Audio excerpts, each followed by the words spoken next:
Bismillahirrahmanirrahim. Assalamualaikum warahmatullahi wabarakatuh. Salam sejahtera untuk teman-teman semua ya. Pada hari ini kami melanjutkan kuliah Hukum Acara Perdata, yang mana pada pembahasan sebelumnya kita sudah membahas tentang permohonan, gugatan, dan kompetensi peradilan. Ternyata kita belum membahas apa sih atau bagaimana dalam pendaftaran gugatan seperti itu.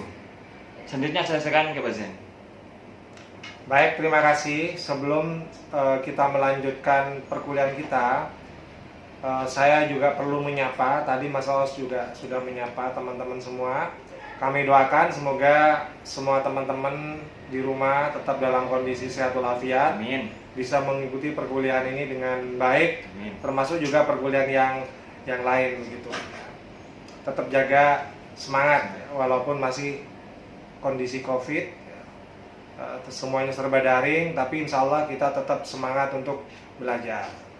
Baik, kembali ke apa yang disampaikan oleh Mas Os tadi, kita akan melanjutkan perkuliahan kita.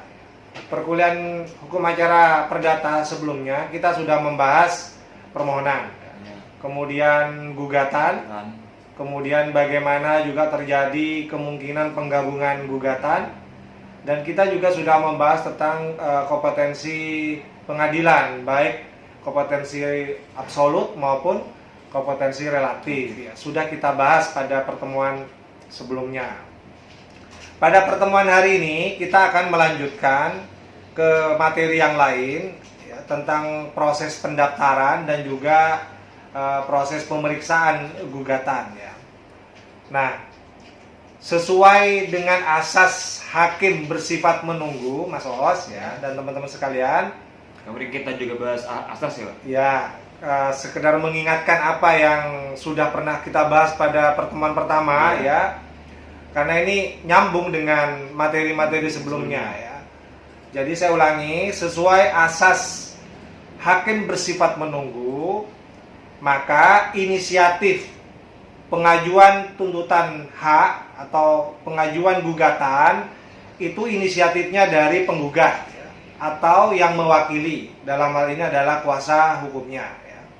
Jadi sekali lagi saya ulangi ya, semoga masih diingat dengan baik ya.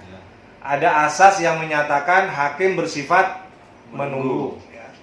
Nah, berdasarkan asas ini maka inisiatif ya, tuntutan hak atau pengajuan gugatan itu dilakukan oleh penggugat atau yang mewakili, dalam hal ini adalah kuasa hukumnya ya. Nah, hakim tinggal duduk manis saja, Mas Os ya, kalau dalam bahasa saya menunggu gugatan itu diajukan ya. Jadi seperti gurauan saya pada beberapa pertemuan sebelumnya, hakim tidak perlu mencari-cari perkara ya. Ya, bersifat aktif mencari-cari perkara gitu kan. Misalnya tanya sana sini, turun ke kampung, tanya siapa yang punya perkara perdata, tidak perlu ya, karena memang asasnya hakim itu bersifat menunggu saja di pengadilan ya, karena inisiatif pengajuan gugatan itu dilakukan oleh penggugat ya, atau yang mewakili ya, dalam hal ini adalah kuasa hukumnya. Nah, selanjutnya yang harus dilakukan pertama kali oleh seorang penggugat ya, dan atau kuasa hukumnya itu adalah melakukan proses pendaftaran ya.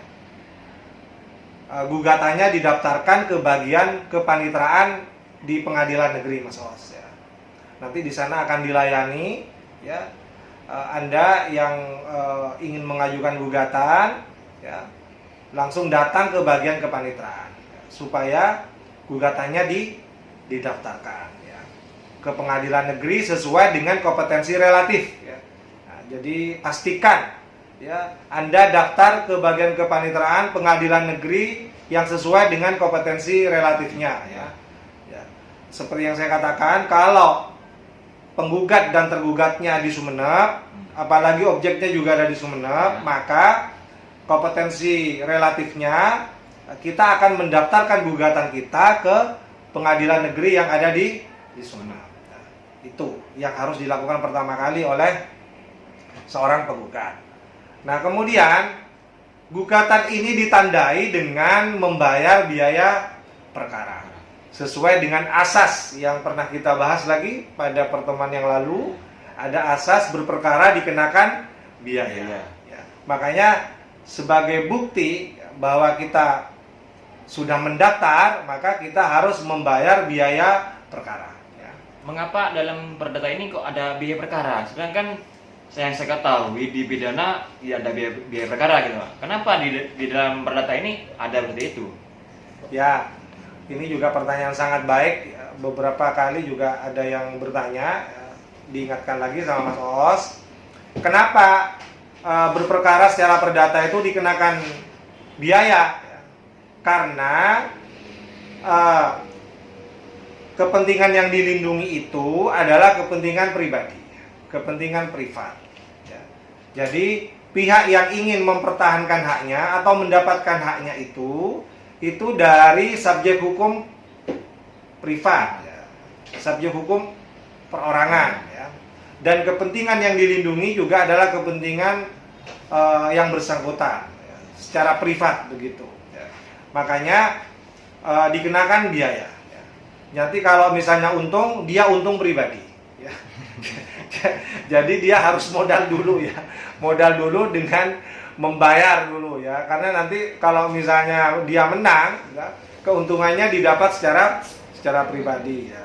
Jadi alasannya itu kenapa berperkara secara perdata itu asasnya dikenakan biaya, ya, ya, karena inisiatifnya datang dari pribadi, ya, dan kepentingan yang dilindungi juga adalah kepentingan pribadi. Ya. Saya kira itu sekedar menjawab berbagai pertanyaan yang ini, sama. Pak, terkait dengan biaya panjar, ya, atau biaya perkara, ya.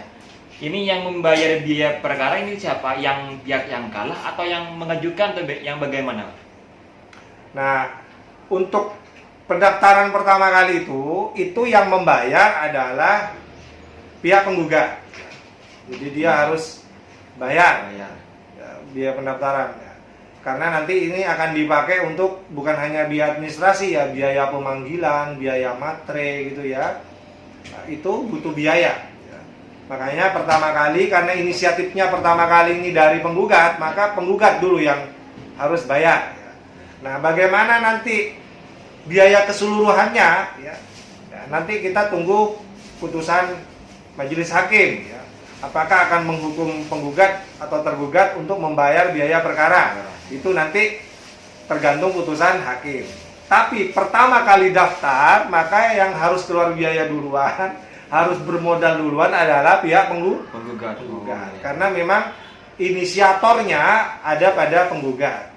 Inisiator untuk mendaftarkan gugatan itu ada pada penggugat. Jadi harus penggugat dulu yang bertanggung jawab dengan biaya awal gitu, ya, biaya awal untuk berperkara secara perdata ini. Setelah kita melakukan pendaftaran dan setelah itu membayar biaya perkara, Pak, lalu langkah hukum apa yang harus kita lakukan setelah itu? Apakah setelah mendaftar kita langsung sidang atau bagaimana?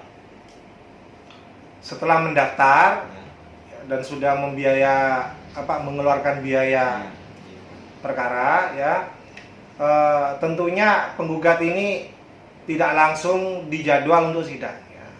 Jadi pulang dulu Mas Os, ya, harus istirahat dulu. Gak langsung gitu, ya? Tidak langsung, ya. Jadi pulang dulu, silakan ke rumahnya begitu. Nah, nanti pendaftaran ini kalau sudah semuanya dipenuhi, termasuk biayanya sudah dibayar, nanti akan ditindaklanjuti dengan penetapan ketua pengadilan, ya. Ketua pengadilan negeri atau ketua pengadilan agama, kalau itu di pengadilan agama, akan menetapkan susunan majelis hakim yang akan memeriksa perkara atau gugatan yang bersangkutan. Setelah ketua pengadilan menetapkan susunan majelis hakim yang akan menangani perkara atau gugatan yang diajukan itu, maka nanti majelis hakim ini akan segera menetapkan hari tanggal persidangannya. Hari tanggal persidangannya ini akan ditetapkan oleh ketua majelisnya lengkap dengan para anggotanya. Ya. Jadi penggugat tinggal menunggu dipanggil. Ya. Nanti akan ada surat panggilan, ya, dari majelis hakim, ya, untuk memanggil para pihak ya, supaya bersiap-siap untuk menghadiri sidang pertama. Ya. Harus disiapkan keterangannya apa yang dibutuhkan, ya, saksi-saksinya ya berdasarkan pasal 145 RBG dan juga pasal 121 ayat 1 HIR ya. Jadi pihak penggugat ya akan menyiapkan ya, keterangannya akan dibawa apa ya, kemudian saksinya dan alat-alat bukti lainnya itu dipersiapkan ya. Sehingga nanti ketika datang surat panggilan yang dilakukan oleh jurusita ya, akan datang menyampaikan surat panggilan ya, menandatangani berita acara pemanggilan ya, karena pemanggilannya ini harus secara patut ya, secara patut. Jadi harus ada prosedur ya yang memanggil para pihak secara patut ya. Harus membawa surat panggilan ya, harus menandatangani berita acaranya ya.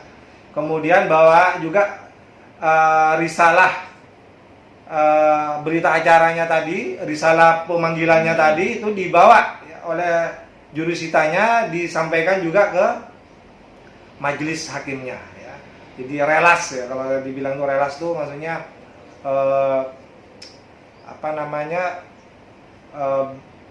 berita acara ya yang sudah ditandatangani oleh para pihak yang dipanggil itu dibawa oleh jurusita dan juga disampaikan kepada hakim ya, sebagai bukti bahwa sudah dilakukan pemanggilan secara patut sesuai prosedur yang berlaku dalam hukum acara. Setelah adanya pemanggilan para pihak ya Pak, lalu bagaimana semuanya dari salah satu pihak ini antara tergugat dan penggugat ini salah satunya tidak hadir gitu Pak?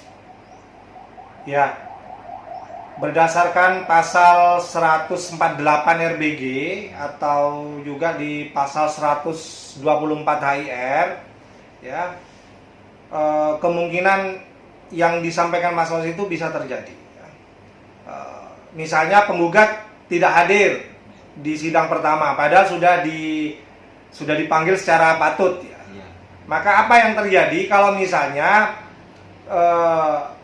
penggugatnya yang tidak hadir, maka gugatan yang diajukan itu bisa dinyatakan gugur. Kalau penggugatnya tidak hadir. Nah, kalau penggugatnya tidak hadir pada sidang pertama, sudah dipanggil secara patut sesuai prosedur ya, maka gugatannya bisa dinyatakan gugur, bahkan bisa dikenakan hukum untuk membayar biaya perkara ya. Jadi sudah gugatannya bisa dinyatakan gugur ya, dan juga bisa dihukum dengan membayar biaya perkara tanpa mengurangi hak untuk mengajukan kembali gugatannya. Seandainya masih merasa diperlakukan tidak adil, dia bisa lagi mengajukan gugatannya ya. Jadi seperti itu ya, kalau kita baca ketentuan pasal 148 RBG dan 124 HIR ya. Selanjutnya saya juga tambahkan di pasal 150 RBG itu juga sebenarnya majelis hakim itu tetap diberikan kesempatan untuk tidak membuat putusan dulu ya. Tidak membuat putusan dulu di sidang pertama karena penggugatnya tidak hadir. Jadi tidak otomatis langsung digugurkan gugatannya ya. Jadi pasal 150 RBG itu memberikan kelonggaran kepada majelis hakim ya untuk tidak menjatuhkan putusan dulu ya. Tapi dia majelis hakim itu bisa kemudian memerintahkan jurusita lagi untuk memanggil sekali lagi secara patut ya, pihak penggugat maupun pihak tergugat yang sebelumnya sudah punya etikat baik hadir ya. Nah, jadi ada pemanggilan kembali ya, bisa berdasarkan pasal 150 RBG itu sebenarnya majelis hakim di sidang pertama itu jangan terburu-buru ya. Kalau menurut saya, saran saya jangan terburu-buru kemudian menggugurkan ya, memberikan putusan gugur gugatan penggugat itu ya. Tapi bisa memerintahkan kepada jurusitanya supaya memanggil kembali ya, memberikan kesempatan kepada penggugat untuk hadir ya. Dipanggil kembali secara patut ya. Termasuk juga tergugatnya walaupun hadir tapi juga dipanggil lagi secara patut ya, supaya bisa hadir pada sidang. Kalau misalnya ada pemanggilan kembali kepada penggugat ya, tetapi ketika hadis sidang yang kedua ini penggugat kembali tidak hadir kan? Itu bagaimana Pak? Ya, jadi tadi sudah saya jelaskan ya, hakim itu berdasarkan pasal 150 RBG dan 126 HIR ya, kan diberikan kesempatan ya, untuk memanggil kembali para pihak ya, memerintahkan jurusita untuk memanggil secara patut ya. Nah, ternyata ya, setelah dipanggil secara patut sudah dijadwal lagi sidangnya ya, yang kedua kalinya, ternyata penggugatnya tetap tidak hadir. Tidak hadir. Ya. Maka pada sidang kedua inilah hakim diperbolehkan benar-benar menjatuhkan putusan untuk menggugurkan gugatannya. Ya. Jadi sudah dipanggil secara patut untuk kedua kalinya, ya kan? Sudah diberikan kesempatan, ya. Ternyata tidak juga hadir ya, penggugatnya, maka hakim diperbolehkan untuk segera menjatuhkan putusan, menyatakan gugur gugatannya. Ya. Nah, ketika dinyatakan gugur gugatannya oleh hakim, maka pokok perkara ya, yang disampaikan oleh penggugat itu tidak menjadi pertimbangan, Mas Os. Sama sekali tidak menjadi pertimbangan. Kenapa? Karena memang belum ada pemeriksaan yang sesungguhnya ya, tentang perkara yang diajukan itu. Jadi langsung bisa dinyatakan gugur gugatannya tanpa dipertimbangkan sama sekali pokok perkara yang diajukan itu. Ya. Jadi seperti itu teorinya ya. Nanti bagaimana prakteknya nanti kita bisa diskusikan ya, bisa diskusikan. Mungkin Anda pernah mengikuti prosesnya, tahapannya di persidangan di pengadilan negeri, mungkin bisa disampaikan ya. Bagaimana prakteknya, saya di sini hanya menyampaikan pada asasnya ya, artinya secara normatif ya, secara teori ya seperti itu. Tadi kita sudah membahas tentang penggugatnya yang tidak hadir ya Pak. Lalu bagaimana semuanya tergugatnya yang tidak hadir? Itu bagaimana Pak? Kalau tergugatnya yang tidak hadir, maka berdasarkan pasal 149 RBG kalau nggak salah, juga bisa dicek di pasal 125 HIR. Dalam hal tergugatnya yang tidak hadir, ya, sudah dipanggil secara patut, ternyata tergugat tidak hadir dan tidak ada yang wakilnya, tidak ada kuasa hukumnya, tidak ada informasi apapun begitu, maka gugatannya ini bisa langsung dikabulkan ya, dengan putusan hakim. Ini yang disebut dengan putusan first take ya. Jadi putusan yang dijatuhkan di luar hadirnya tergugat ya. Jadi gugatannya dikabulkan, diputuskan dikabulkan walaupun tergugatnya tidak hadir ya. Nah, ini akan diberitahukan kepada tergugat ya. Jadi atas perintah dari ketua pengadilan ya, putusan first take ini yang menyatakan gugatan dikabulkan ya, itu harus diberitahukan, disampaikan kepada tergugat yang tidak hadir ya, bahwa gugatannya dikabulkan ya, walaupun tergugat tidak hadir. Jadi ketentuannya seperti itu menurut HIR dan juga menurut RBG. Jadi putusan first take ini secara tidak langsung ya Pak, saya berasumsi sendiri bahwasanya putusan first take ini adalah putusan yang secara langsung sudah dikabulkan gitu Pak. Ya, memang ada banyak orang memahami putusan first take itu seolah-olah selalu berarti dikabulkannya gugatan penggugat gitu. Sebenarnya secara teori nggak juga ya, menurut saya tidak juga ya, karena walaupun pada asasnya gugatan first take itu mengabulkan ya, gugatan penggugat, tetapi ada dua hal yang sebenarnya menjadi pengecualian ya. Misalnya menurut pengadilan negeri gugatannya tidak punya dasar hukum. Jadi kalau ketika dipelajari ternyata konten gugatannya tidak punya dasar hukum yang kuat, ya, maka tidak bisa dikabulkan. Ya. Atau dalam bahasa yang lain bisa dinyatakan tidak diterima gugatannya, begitu. Ya. Itu yang pertama. Yang kedua, putusan perstek itu tidak berarti dikabulkannya gugatan penggugat. Karena apa? Karena tidak cukup alasan. Ya. Karena tidak cukup alasan, maka bisa saja gugatannya ini akan dinyatakan ditolak. Ya. Ditolak. Jadi sekali lagi, tidak selalu putusan perstek itu begitu saja langsung mengabulkan gugatan dari pihak penggugat. Ya. Kalau ada pengecualian yang dua hal yang saya sebutkan tadi, maka putusan perstek itu tidak selalu berarti dikabulkan atau diterima. Ya. Nah, gugatan itu justru bisa tidak diterima ya, kalau dasar hukumnya tidak kuat. Ya.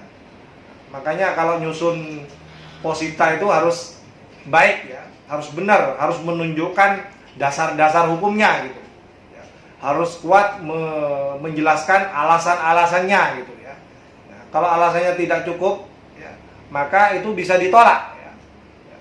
Jadi jangan kemudian berharap diputus perstek terus pasti nanti semuanya dikabulkan gitu. Kalau tergugatnya misalnya tidak hadir ya, karena kalau di Sumeneb ini banyak sekali cerita ya tergugat di awal-awal persidangan tidak hadir, sehingga penggugatnya itu kadang-kadang merasa di atas angin gitu. Wah, ini pasti gugatannya diterima gitu, dikabulkan gitu. Belum tentu ya. Ya, belum tentu. Karena kalau nanti dipelajari gugatannya ternyata dasar hukumnya tidak kuat, ya, alasannya juga tidak cukup, ya, maka tidak bisa diputus perstek, ya, dikabulkan gugatannya. Ya. Bisa-bisa tidak diterima gugatannya atau ditolak, ya, karena tidak cukup dasar hukum dan juga tidak cukup alasan. Ya. Jadi seperti itu mungkin Mas Oos untuk kuliah kita pada hari ini, ya. Jadi saya pikir bisa dengan mudah dipahami begitu. Ya. Nanti kalau ada hal-hal yang perlu didiskusikan seperti biasa, silakan tulis di kolom komentar, ya. Atau juga bisa langsung di WA group, ya. Atau juga bisa di classroom yang agak sepi itu, ya. Karena kita lebih tertuju kepada aplikasi YouTube ini, ya. Ya, tapi kita punya beberapa pilihan. Jadi kita sudah punya Classroom, kita sudah punya channel YouTube, dan kita juga sudah punya grup WA yang kapan saja bisa kita gunakan untuk berdiskusi begitu ya. Untuk berikutnya nanti kita akan masuk ke tahapan-tahapan yang lain ya. Jadi ini baru pemanasan, kita baru masuk ke awal-awal pendaftaran dan awal-awal pemeriksaan. Ya. Bagaimana gugatan itu diperlakukan oleh majelis hakim ya, dalam hal penggugatnya hadir, tergugatnya tidak hadir, atau sebaliknya. Ya. Penggugatnya tidak hadir, tergugatnya hadir. Ya. Kemungkinan-kemungkinan itu bisa terjadi. Ya. Nah, ini mungkin pemanasan awal sebelum kita masuk ke hukum acara yang sebenarnya begitu. Terima kasih atas perhatiannya. Saya kembalikan kepada Mas Oos. Jadi itu untuk perkenalan hari ini. Terima kasih. Assalamualaikum warahmatullahi wabarakatuh.